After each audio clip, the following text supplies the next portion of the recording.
Hey, you all. Carpetbagger here, coming to you live from the north. More specifically, we are in Anchorage, Alaska, and today we are leaving Alaska. Going to be headed back to Seattle, and I start the day here in front of the Anchorage Depot. And no, we're not taking a train back to Seattle. We're taking an airplane. But I did want to stop by and see the Anchorage Depot. I do like to see the different train stations in town. Plus, I hear, rumor has it, the list at the conservation center said that there is a pressed penny here. So we're gonna go in and see if we can find at least one more pressed penny before we leave Alaska. Please follow me.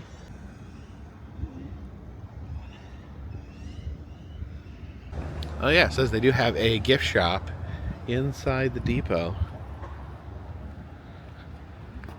Oh, I see it over there. Oh, this is like a different kind of pressed penny machine here. I think I've seen these before. Oh, I think they have this kind at Musée Mécanique, but I have never seen it anywhere else. So that's really cool. We can get the Alaska Railroad pressed penny. And it is quarter penny. And there, a machine turns. Oh yeah.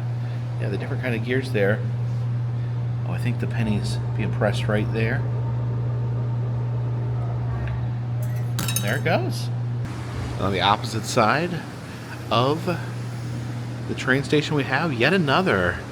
The Alaska Railroad Scenic Rail Tours. Now this is probably the one thing I really wanted to do in Alaska that I never got a chance to. So next time I come, I'm definitely going to make it a point to go on a scenic train ride.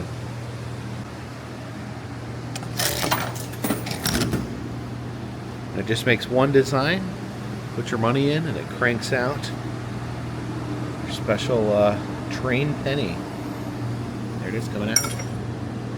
There we go, two flat train pennies, and we didn't even have to leave them on the train track. Some of the gifts you could buy here. Now, if you have seen the train go by, has that distinct yellow and blue coloration to it. You get different versions of the train here. That one's got little eyeballs. We do have a mini block train. If I had rode the train here, I would have definitely got that. We just ended up not having the train tour. Takes a very long time, and we're not able to figure out a way to fit it in into our tour. Of course, you can always get an Ulu anywhere you go in Alaska. Across from the depot, see this old Alaskan locomotive up here on the pedestal. There's some of these amazing totem poles as well.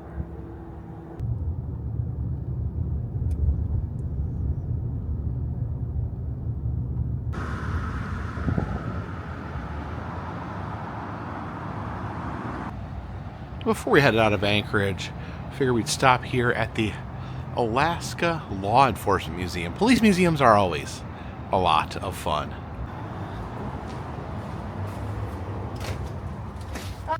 And here we are. I have the 1952 Hudson Hawk Alaska Highway Patrol vehicle here in the center.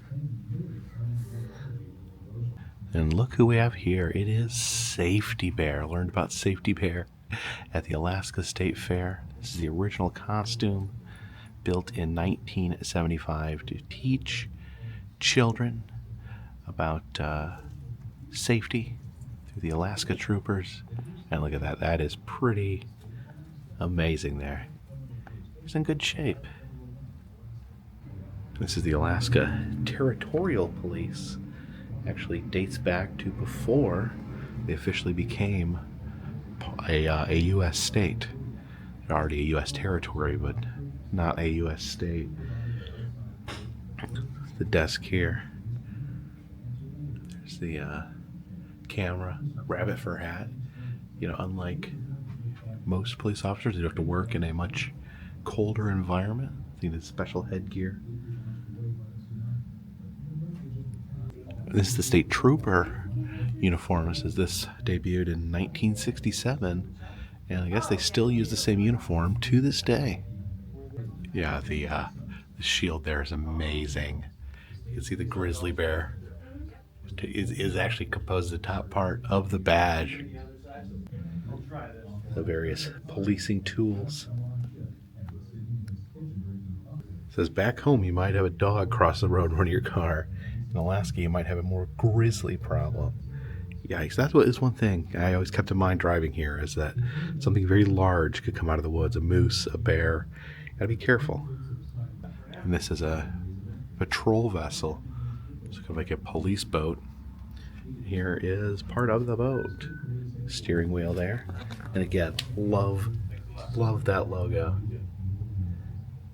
And this is the uniform of the Fish and Wildlife Protection Trooper.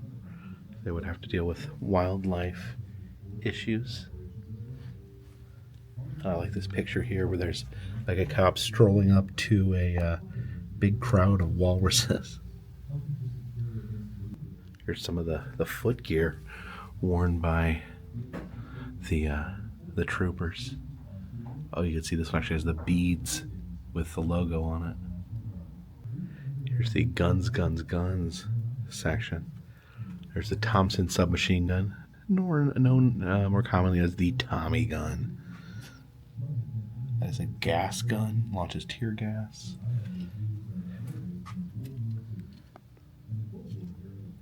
This is a drum-fed shotgun street sweeper. Yeah, I guess that would clean out the street pretty effectively. Oh, and a shotgun cane. It was the gentleman's cane. So I think gentlemen, I think of people that shoot others with a cane. Is that the kind of cane you want, Jen? I do. I want to be a gentleman. Gentleman. I don't know if they would be okay with that at the airport. But I need it to walk and shoot. Some more uniforms here. The Alaska State Police.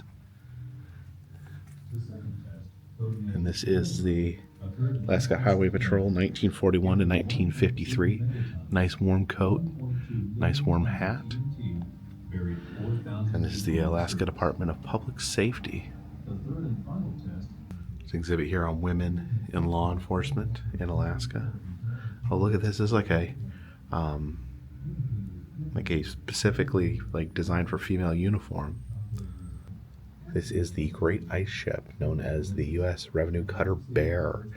It says that this was part of an early version of the U.S. Coast Guard here in Alaska. Entering the patch room. You found any familiar patches, Jen? They have Franklin, North Carolina.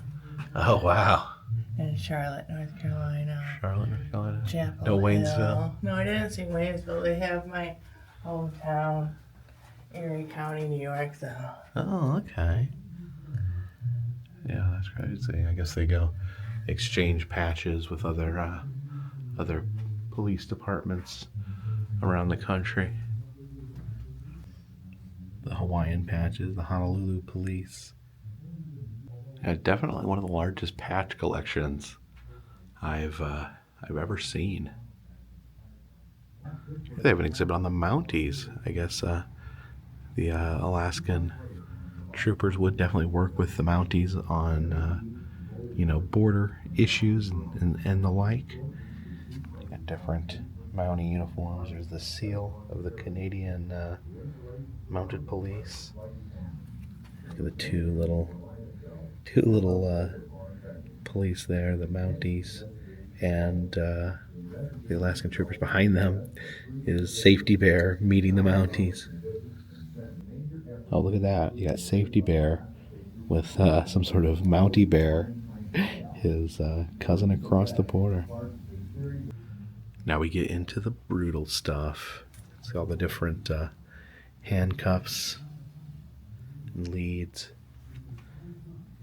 There's tear gas pens.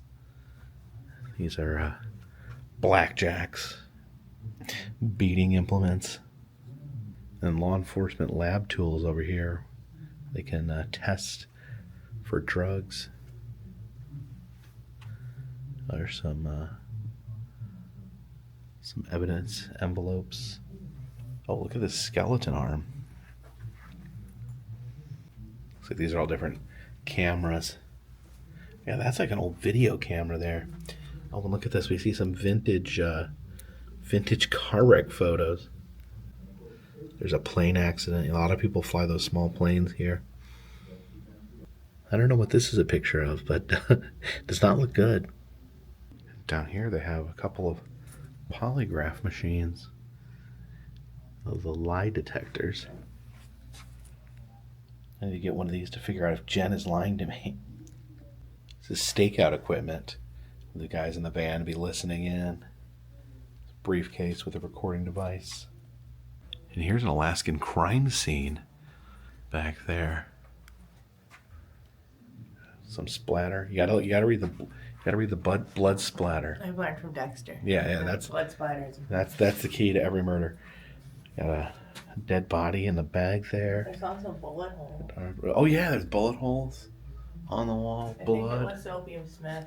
I think it was Soapy Smith in the bar with a gun. He shot this person here, causing them to be dead.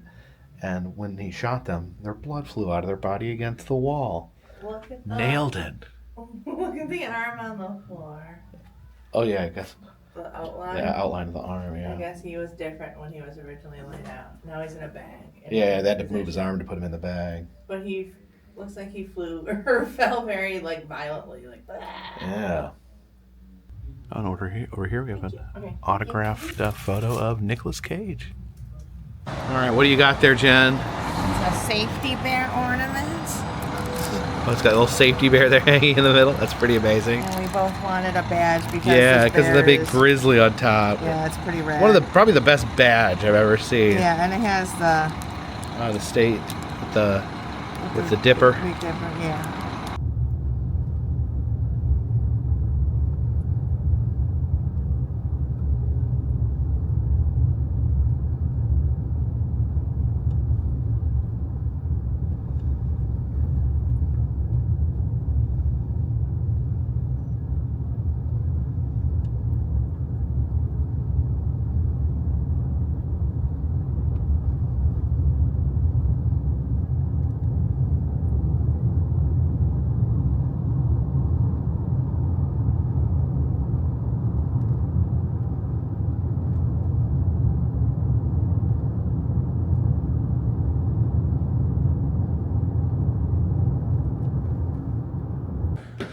We've driven over to the airport, and here on the airport grounds is the Alaska Aviation Museum.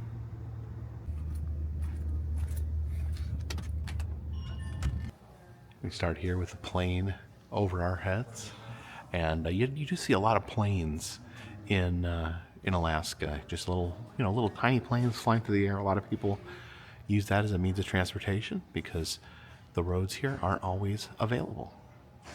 And you can see the seaplane there. You can actually land on the water. That is the Alaskan way to travel. Talks about Wine Air Alaska Airlines.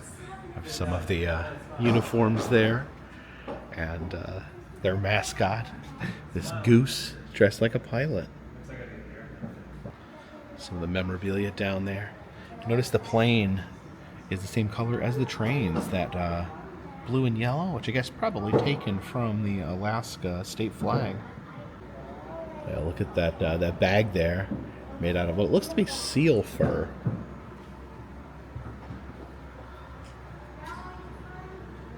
You can see some of the landing gear here. Basically skis for planes. It's that Alaska Airways plane. You know, it is the year of planes, trains, and automobiles. And I probably won't be able to get to do this before the end of the year, but at some point in my life, I think I would like to fly in one of these biplanes. The different propellers to propel the plane skyward. The hot air balloon basket. This is another thing I want to do. It's kind of on my list of things. I want to fly in a biplane, and I'd really like to fly in a hot air balloon. It just seems like a complete, unique experience. And this is something I've only learned about recently, and it's very fascinating. The Battle of Attu, where there was actually, I guess this is the only land battle in North America during World War II when the Japanese invaded Alaska, the Aleutian Islands. This is a military plane here. We actually see the totem pole on the side, the Alaskan totem.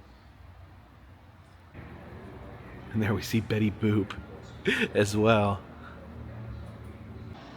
We exit out here, we see a Boeing 737 from Alaskan Airlines with that iconic face on the tail. We can actually board the 737. We'll be getting on an Alaskan Airlines plane here in just an hour or two.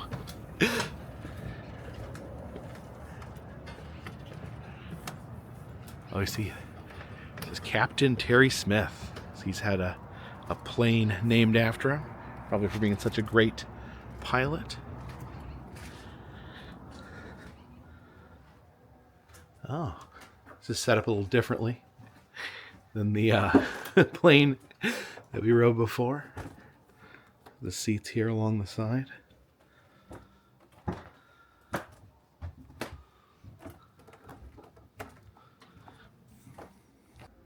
Just looking at the ground here, though, you can definitely see how all the seats are really removable.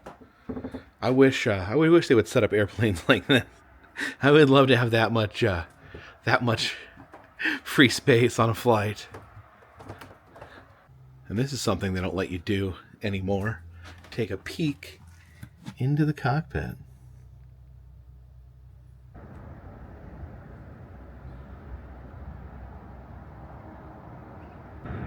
Yeah, you see the control tower just right across the street there.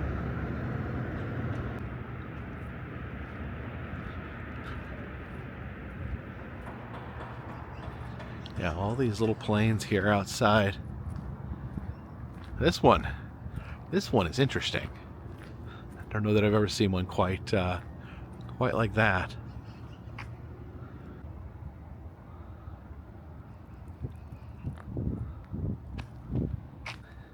This here is also a particularly stylish aircraft. This is some sort of Air Force double helicopter. And we got one more hangar to check out.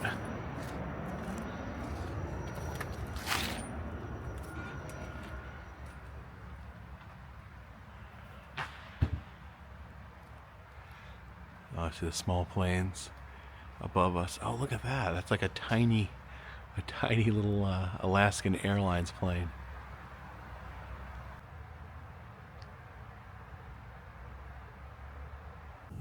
Just body of water here where seaplanes would take off from.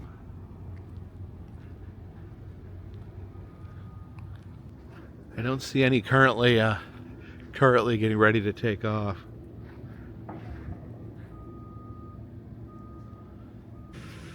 And here we have an observation tower.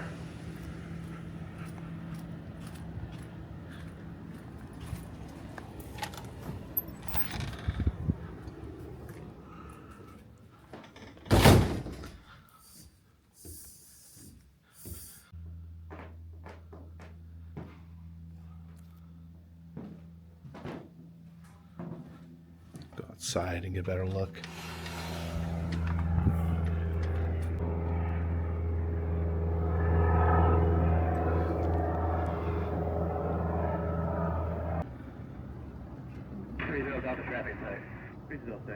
Listen to the control tower from the speaker.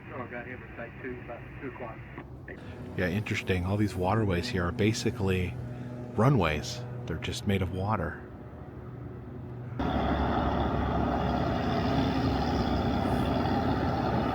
You can see a passenger plane taking off right there behind it.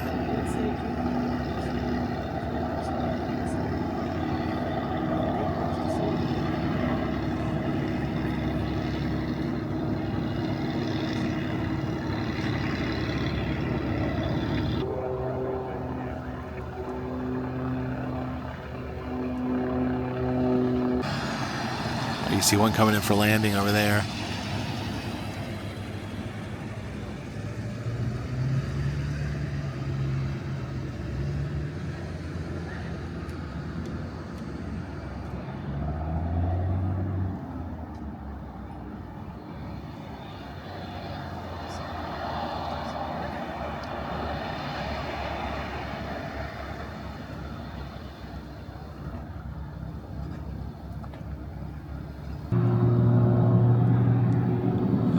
taking off.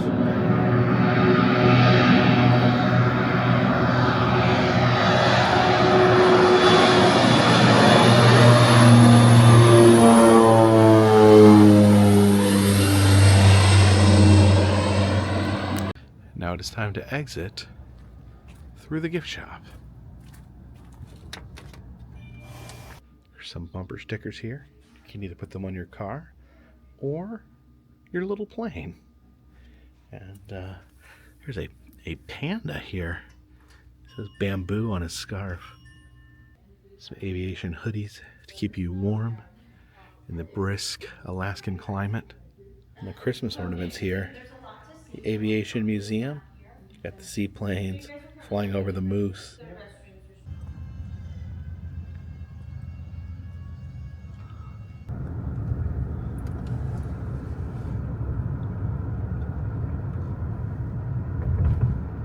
And that'll do, car. That'll do. You served us well on our Alaskan adventure.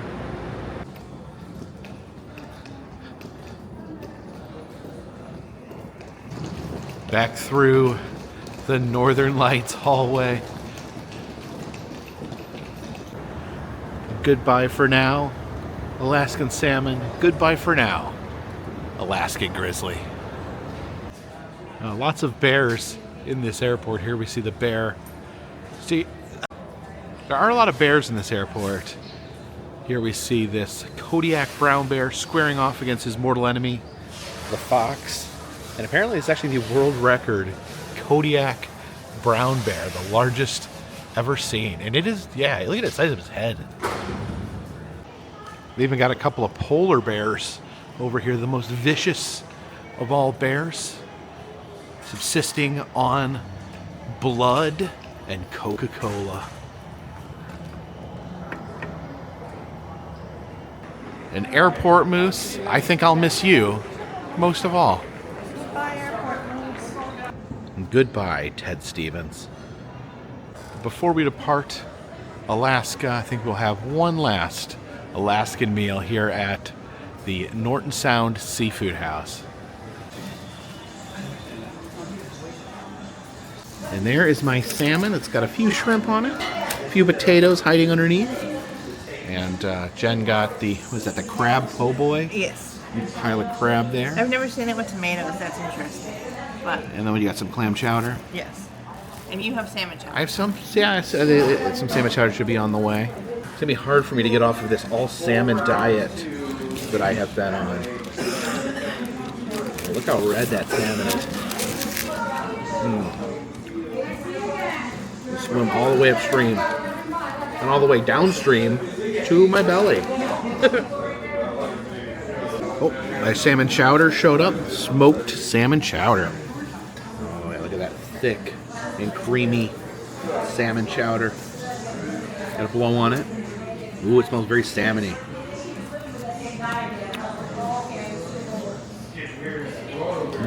It's got a really yummy, smoky salmon taste to it.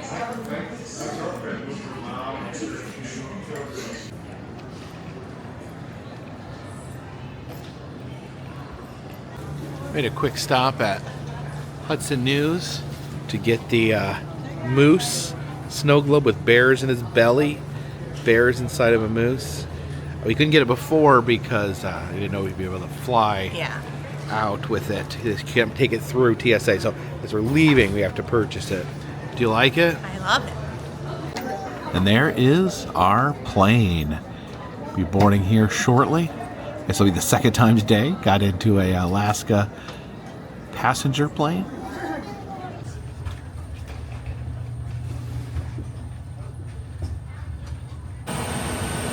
Welcome aboard. Yes, All right, we're next to the back.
top of those mountains.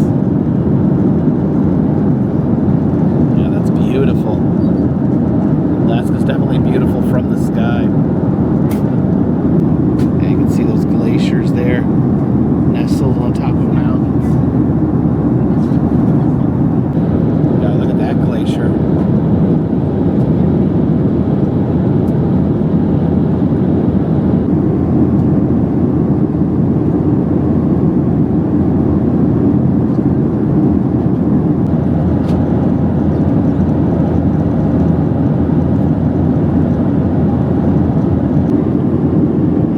Amazing to be able to fly over these mountains, seeing those ice flows.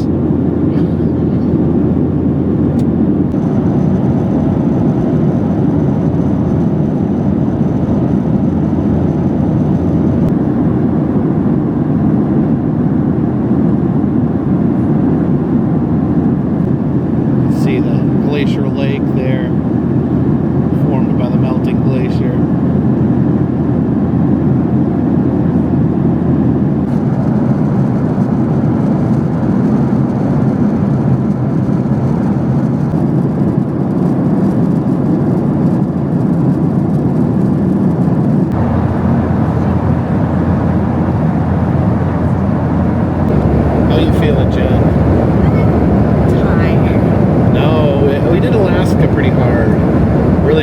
Downtime. None. Whatsoever. Not even like we were getting in some nights at like 3 a.m. I think twice we got it at 3 a.m. Yeah, we saw the little tiny bit of the northern lights. We got it super late. Yeah, we got it super late coming back from Fairbanks as well. Yeah, we only have a limited amount of time to spend in Alaska, so I wanted to seize the day, get as much of it as I could. Then when we left Oahu too, I was like, I think I saw all of Oahu. It's like a speed run through these things. I've seen a lot. There's still some few things I would like to maybe ride a plane, maybe ride a train, see some. There's tours that take you to see the wild grizzly bears, eating the salmon. No, I'd like to take a cruise to Alaska. Yeah, we might look at that. I want to go to Ketchikan because they have a lot of artwork that I like, and that's like right near British Columbia. Yeah, I feel like I haven't been on a cruise ship, but I feel like the cruise to Alaska would be a completely different experience than what we just did. So yeah, Hawaii too. I think I'd like to like fly into like maybe Big Island. Yeah, we might check out some of the other islands. Around. Yeah. But yeah, I feel like we saw all of southern Alaska. I think so.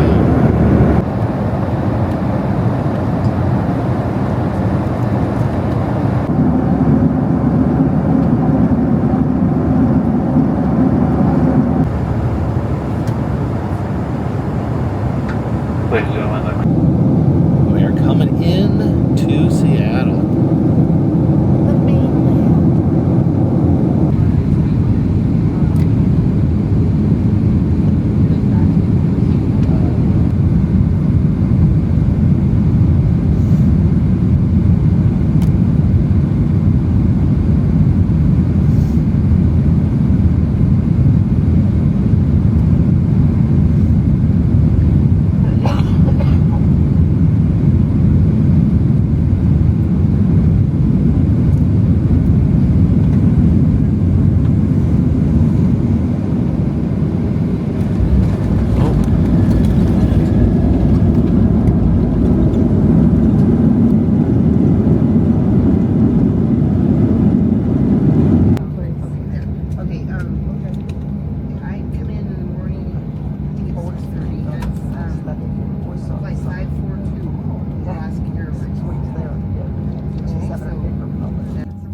See them getting the suitcases off. Suitcases come off before people. Do you see mine? No, I don't see Jen's big blue suitcase. Bluey. Its name is Bluey. Yeah, I just named it. Okay, the guy's being nice and gentle. That's good. Look, there's some boxes of frozen salmon. People come here and catch fish and have them frozen, take them back home with them. Oh, look at all those delicious boxes of salmon. Okay, it looks like the luggage compartment is mostly just salmon. I'm afraid all Jen's clothes are gonna smell like salmon. She gets her suitcase.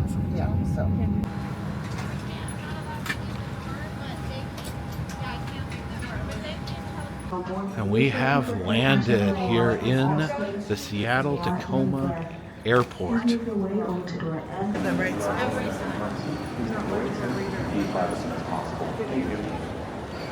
All right, we got to get on this train.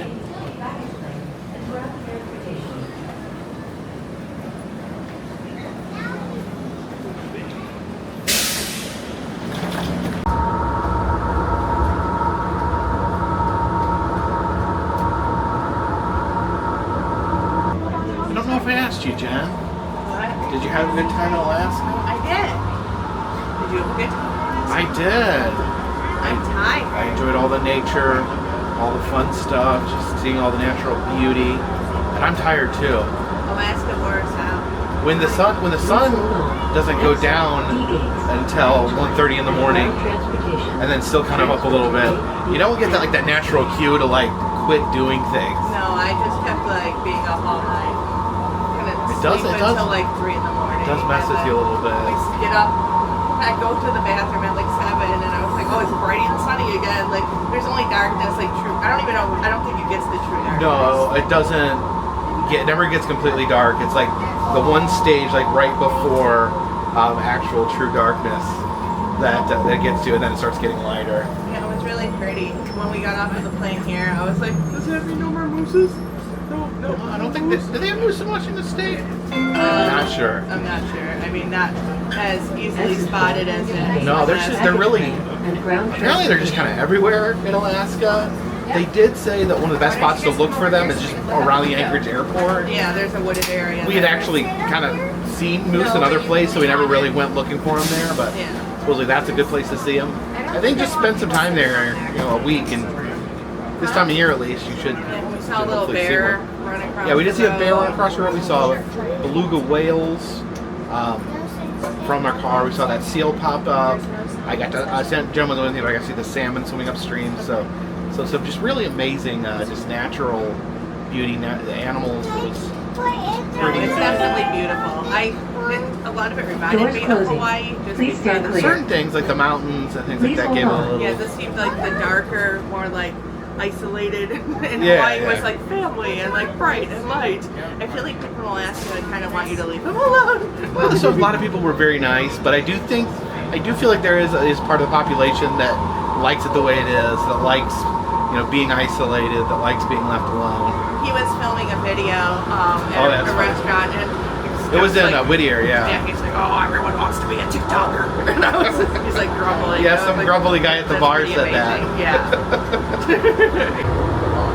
Please hold on. Next stop, engines. Remain on board. Proceed and... Of course, the best part of any trip is coming back and seeing that no one has smashed out your windows. So we have made it back to the mainland, back to Seattle. Seattle is where my car has been camping out for weeks now. I flew to Chicago airport, left my car here at the Seattle airport, flew back, stayed at a hotel one night, drove the car back to the Seattle airport, and once again took a plane to Alaska, and then landed back here to Seattle. And believe it or not, I'm going to be back here tomorrow. I'm not flying though. I'm not flying. Jen is going to be getting back on a plane tomorrow and flying back to Chicago, not even home, to Chicago, where she left her car. So my car was in Seattle, her car was in Chicago. We live in North Carolina. We were in Alaska. Now we're slowly pulling things back together. Because since I have my car, I can't fly home. Obviously got to drive home, and I got some major plans for the drive home.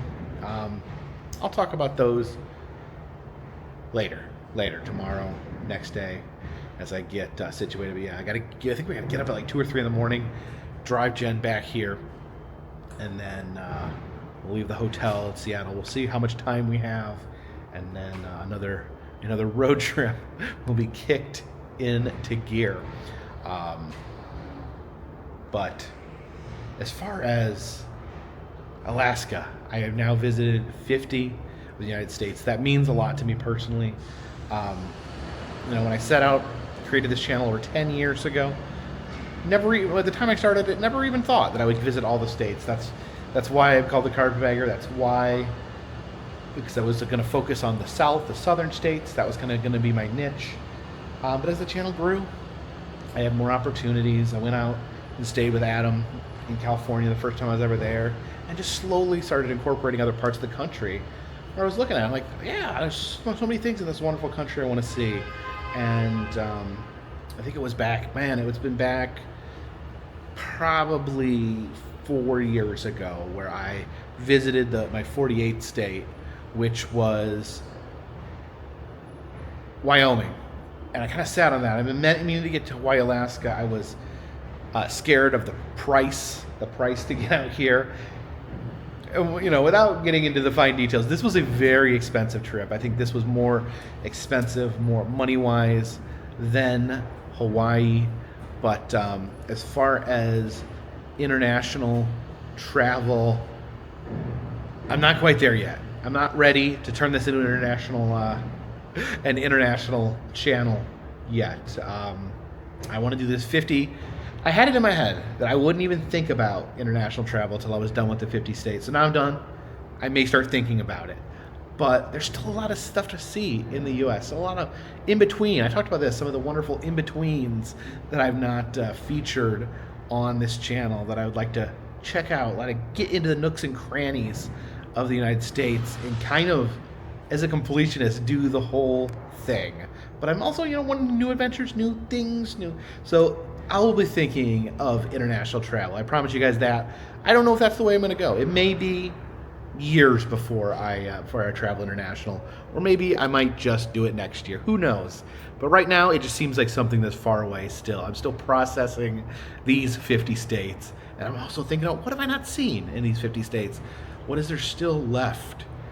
What parts of the map do I still need to fill in? So that's kind of what's in my head right now. And Jen, you excited to be here?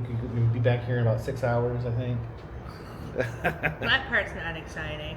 I already miss Alaska. It was so Alaska? nice and cool but warm, and here it's humid, and I'm like, "Ugh." But yeah, I really liked Alaska. Like I said, it reminded me of Hawaii in a lot of ways. I know you think that's crazy. I don't know. I think it was like Hawaii's bright and beachy and lovely, and Hawaii's dark and beachy and lovely. It's two. I don't know. They're hard to get to. I think there's a lot of similarities between the two, and I don't know if anyone else would say that. And they had spam musubi in the gas station. Oh yeah, I had spam musubi today. Maybe that's why I'm on my Hawaii kick. But yeah, they were both magical. They both had their own wildlife, moose, sea turtles. It was. That's grand. true. They're both wild. They're both kind of untouched. I think that would probably be the best way.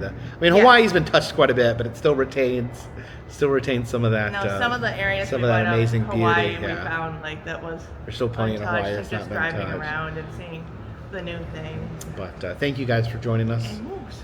on this trip to Alaska. Thank you guys for joining me on this journey through the 50 United States that I have so far went through. You feel proud? Are you? I'm overwhelmed. Are you excited? I'm overwhelmed. I think I really just never felt like it was going to happen. Just never seemed like it was going to come together. I talked a little bit about how it slowly built to that, and then I hit the 48 states. I think it was 4 years ago.